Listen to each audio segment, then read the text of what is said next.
Walk this way, talk this way. Run DMC, Aerosmith. What can you teach us about love, life, and relationships? Stick around, my friends. The year was 1986, my friends. G.I. Joe, He-Man, Transformers were taking the kid world by storm, and the little teeny boppers and the young adulters were just starting to learn about this little itsy bitsy thing that kind of caught fire called hip-hop. It was underground, it was different, and it was coming out of nowhere, taking the world by storm. Meanwhile, Aerosmith, huge band in the 70s, was on their downward trajectory, and they hadn't had a hit in a while. They had this song called Walk This Way that did really well in the 70s, and it was the genius idea of a gentleman named Rick Rubin's, a producer, to say, you know what, there's something spicy here. Let's go ahead and create some magic maybe by putting two things that are completely different together and making something more awesome.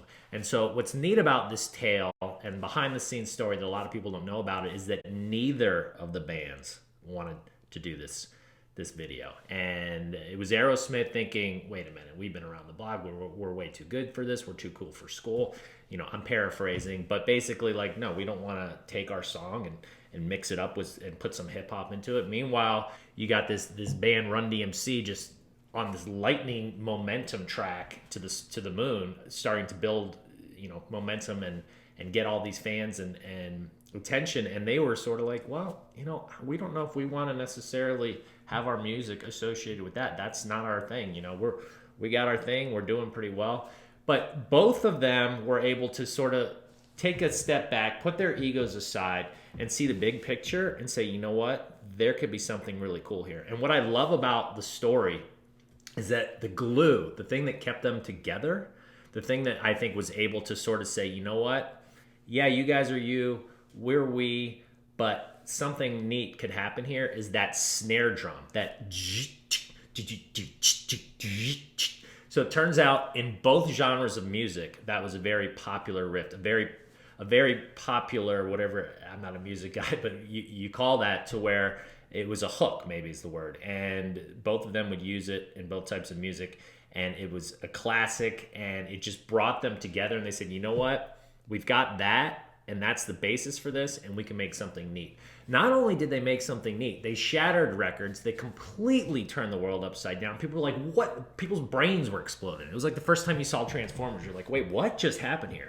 Right? And they had done something completely different. And that's what I'm trying to say here. And that's the lesson for today is, you know, you don't need to take the simple, easy way. In fact, usually the simple, the easy, the following other people, mimicking what they're doing, trying to be better than somebody that's already gone out and blazed their own trail, you're going to have a much harder time. It's a safer way to go, but the reward, it's risk reward. The reward is a lot lower. The risk is higher, but if you're able to tap into something, use your creative juices and see that you put this and this together, which had nothing to do with one another, you maybe can create some magic and build an explosion of awesomeness. So whether that's in the business world, whether that's, you know, in your creative life, whatever you're doing, I want you to think about that. And I want you to start using your brain and thinking outside the box into things that, how can I use my strengths, my power, my passions, and create something really neat?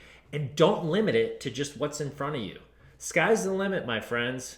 Get on your rocket, strap it on, and let's ride. Thanks for showing up. Get moving. Build momentum. Join the movement. Go to moremomentum.com to take a free life evaluator quiz on where you currently stand in each of your 5 cores.